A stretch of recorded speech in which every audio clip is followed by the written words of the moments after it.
সেই মাননীয় ডক্টর ইউনূস, তোমার এই লোভের কারণে আজ বাঙালি জাতি ধ্বংসের দ্বার প্রান্তে এসে দাঁড়িয়েছে। নির্লজ্জ বেহায়া ইউনূস, তোকে আমি বলছি দ্রুত বেগে পদত্যাগ করে তুই কেটে পড়। নির্বাচিত সরকারের অধীনে দেশকে ছেড়ে দিয়ে কেটে পড়। রাজনীতিবিদরা ছাড়া রাজনীতি বোঝে না, দেশকে চালাতে পারে না। কিছু টাউট বাটপার রাজনীতিবিদ আছে, যেমন মাহমুদুর রহমান মান্না নামে একটা কুত্তার বাচ্চা আছে, হারামজাদা দালাল। সে ডক্টর ইউনূসের ছাত্র, ডক্টর ইউনূসের দালালি করে। মাহমুদুর রহমান মান্না কুত্তার বাচ্চা, তোরে না একবার 22 মাস জেল কাটেছিলাম, তোরে আবার এবার জেল নয়, জনগণ তোকে ঝাড়ু পিটা করবে।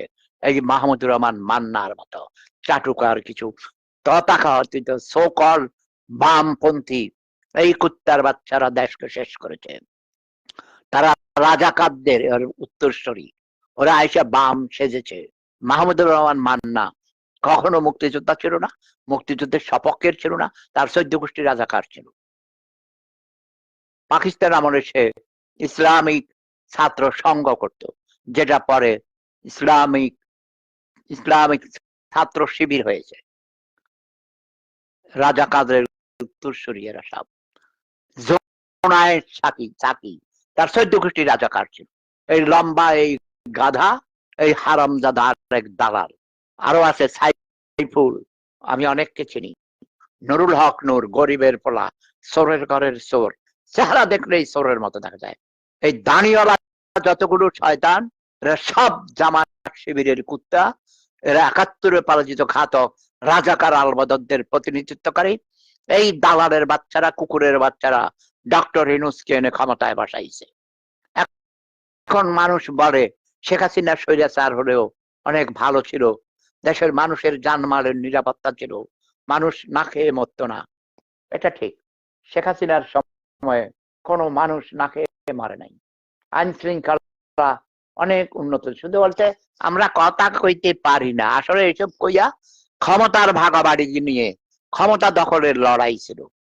কুকুরে কুকুরে কামড়া কামড়ি, মরা গরুর গোস্ত লইয়া।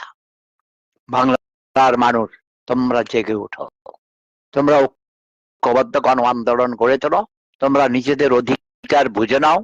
জনগণই এদেশের মালিক এবং জনগণকেই দেশের মালিকানা হস্তান্তর করে ডক্টর ইউনূস আমেরিকান সাম্রাজ্যবাদের দালাল, একচেটিয়া পুঁজিবাদের দালাল, আমেরিকার পদলোহী কুত্তা, তুই দ্রুতভাবে কেটে পড়।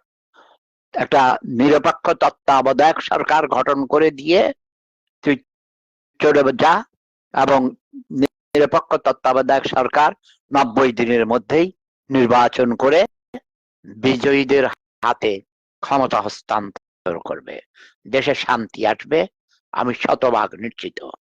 জয় বাংলা, জয় জনতা।